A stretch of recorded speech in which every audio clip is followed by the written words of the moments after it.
اگلا سوال بہنوں کی جانب سے۔ السلام علیکم ورحمۃ اللہ وبرکاتہ۔ میرا نام عائشہ صدیقہ ہے اور میں B S C second year کی اسٹوڈنٹ ہوں۔ مجھے یہ معلوم کرنا ہے کہ دعوت قبول کرنا بھی ایک نبی کی سنت میں سے ہے۔ اگر فاتحہ یا 11ویں کی دعوت ہے تو اس میں جانا چاہیے یا نہیں جانا چاہیے؟ بتائیے آپ ذرا۔ ماشاء اللہ، بہن نے سوال کیا ہے کہ دعوت قبول کرنا نبی صلی اللہ علیہ وسلم کی سنت میں سے ہے، تو کیا فاتحہ اور 11ویں کی دعوت میں جانا چاہیے یا نہیں جانا چاہیے؟ بہن، سنت کس کو کہتے ہیں؟ جو نبی کر کے بتائے وہ سنت۔ اصل عربی لفظ سننا ہے وہ عربی کے روٹ ورڈ سن سے نکلا ہے۔ سن سن کے معنی ہوتے ہیں جس چیز کو بار بار کیا جاتا ہے۔ عربی میں آپ جو چھری کو لے کر گھستے ہیں نا تیز کرنے کے لیے، اس کو سن والا عمل کہتے ہیں، کیونکہ آپ اس کو بار بار گھس رہے ہیں تیز کرنے کے لیے۔ سنت وہ عمل جو بار بار کیا جاتا ہے۔ اسلامک ٹرمینالوجی میں وہ عمل جو نبی صلی اللہ علیہ وسلم کے حساب سے بار بار کیا جاتا ہے، یہ سنت ہے۔ 11ویں یہ کہہ کر منائی جاتی ہے کہ 11 ربیع الثانی کو، 12 ربیع الاول کو کون پیدا ہوئے؟ محمد صلی اللہ علیہ وسلم۔ ان کے مطابق، وہ بھی اس زمانے میں کوئی میونسپل کارپوریشن نہ تھا ڈیٹ آف برتھ لکھنے کے لیے، اختلاف ہے۔ آج جو روایتیں آتی ہیں اس میں 9، 11، 12 کا اختلاف ہے نبی صلی اللہ علیہ وسلم کی پیدائش پر۔ 12 عام طور پر مان لیا گیا ہے، چلیے 12 ربیع الاول کو پیدا ہوئے۔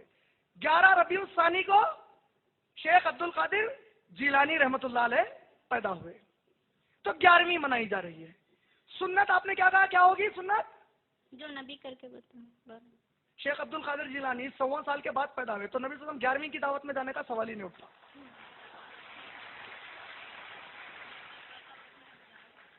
رہا فاتحہ، اللہ کے نبی جہاں پر شارٹ کٹ سکھائے وہاں لانگ رن ہے۔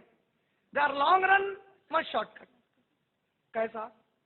نبی صلی اللہ علیہ وسلم فرمائے کھانے کے لیے جب تم بیٹھو بسم اللہ بولو۔ نہیں، ہم بسم اللہ نہیں بولتے، پورا فاتحہ پڑھتے۔ پھر سوال، نہیں بھائی فاتحہ نک کو پڑھو کہاں بولے؟ فاتحہ مت پڑھو کہاں بولے نبی صلی اللہ علیہ وسلم؟ میرے بھائی، جو اللہ کے نبی صلی اللہ علیہ وسلم نے حکم دیا کھانے کے پہلے کے آداب کا، اگر وہ کھانے کے پہلے کے آداب میں اس کے علاوہ کچھ بھی کرتا ہوں وہ جائز نہیں ہے۔ نبی صلی اللہ علیہ وسلم نے ایک ہی سنت بتائی کھانے سے پہلے، چاہے دعوت میں کھاؤ، گھر میں کھاؤ، عید کے دن کھاؤ، ولیمہ کھاؤ، کچھ بھی کھاؤ، جب کھانا پیش کیا جائے بسم اللہ بول کر کھا لو۔ اس کے علاوہ اگر میں کچھ بھی پڑھوں گا جائز نہیں۔ مثال کے طور پر چھینکنے کے بعد کیا بولنا چاہیے؟ نہ میں پورا سورہ فاتحہ پڑھتا ہوں، کیا ہوتا؟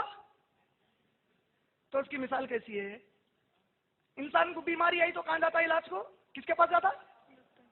آخرت کے بیماریوں کا علاج کے لیے ڈاکٹر اللہ کس کو بنا کر بھیجے؟ صلی اللہ علیہ وسلم۔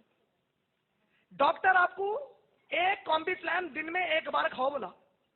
میڈیکل ہال پہ بیچارہ گاؤنٹی تھا، پہلی بار آ کے اپنے اپولو کے میڈیکل ہال پہ گیا، کیا میڈیکل ہال ہے، گاؤں میں تو دکھتی نہیں ایسی، ایک کام کرو بھائی پورے دوائیں دے دو بولا۔ ارے کیا کر رہے ہیں بھائی، ڈاکٹر ایک کھاؤ بولا نا، میں دوا کہیں کو کھاتے بولو، ارے اچھے ہونے کو کھاتے، میں پورے کھاتا ہوں۔ کیا ہوتا اس کے بعد؟ کیا ہوتا اس کے بعد؟ نہیں معلوم، ٹرائی کر کے دیکھو۔ تو نبی صلی اللہ علیہ وسلم آخرت کے ہمارے سب سے پیارے ڈاکٹر ہے۔ اگر نبی صلی اللہ علیہ وسلم نے پورا فاتحہ نہیں پڑھا تو آپ پڑھے تو ویسے برباد ہو جاتے۔ اللہ تعالیٰ آپ کو پوچھتے اچھا دیکھ میرے نبی صلی اللہ علیہ وسلم فاتحہ نہیں بولے، تو فاتحہ دیا، صحابہ نہیں دیے، تو نیک یا صحابہ نیک؟ کہاں لگا پڑھے نہیں نا فاتحہ تو بھی نیک، فاتحہ پڑھے سے نہیں ہو لوگ، کیسا نیک؟ تو یہ بیچارے ہمارے بعض لوگ لے کے آتے نہیں، نبی صلی اللہ علیہ وسلم ایک بار دعوت میں گئے تو وہاں پہ پڑھ کے پھوک کے کھائے، پڑھ کے پھوک کے کھائے تو سورہ فاتحہ انہوں نے نہیں پڑھے، وہاں نہیں آیا سورہ فاتحہ پڑھے بولے، کیا پڑھے وہ اللہ کو معلوم ہے۔ اور اگر نبی صلی اللہ علیہ وسلم پڑھ کر پھوک کر کھا لیے تو 5 آدمیوں کی جگہ 500 کھائے، معجزہ تھا۔ تو پڑھا تو اکیلا کھا لیتا بیٹھا، ہے تو بھی برکت چلے جاتی تھی۔ تو نبی صلی اللہ علیہ وسلم کا مخصوص معجزہ تھا، اس کو ہر جگہ نہیں ملانا۔ دعوت میں جانا سنت ہے، مگر کون سی دعوت میں جانا؟ وہ جو سنت کے مطابق دعوت ہو۔ اگر آپ کوئی ولیمے میں گئے ہوئے ہیں، وہاں ناچ گانا چل رہا تو آپ کو باہر نکل جانا ہے۔ کھانا اگر وہیں بیٹھ کے کھائے، کھانا کھانا حلال ہو گیا، وہاں وقت دینا پورا حرام ہو گیا۔ جس پر پوچھ ہے. تو ایسی دعوت میں جانا جہاں سنت ہے. اگر کہیں آپ گئے اور نہیں بھائی اتنے بڑے آدمی آپ کہاں نکل کے چلے آ رہے ہیں، ان کا دل ٹوٹ جائے گا. ان کا نہیں، ان کے پورے خاندان کا دل ٹوٹ کے چکنا چور ہو جائے. میرے نبی کا قیامت میں میرے کو دیکھ کر دل نہیں ٹوٹنا کہ میرا امتی تھا لیکن میرے خلاف گیا. وہ ہے. امید آپ کا جواب ہو گیا.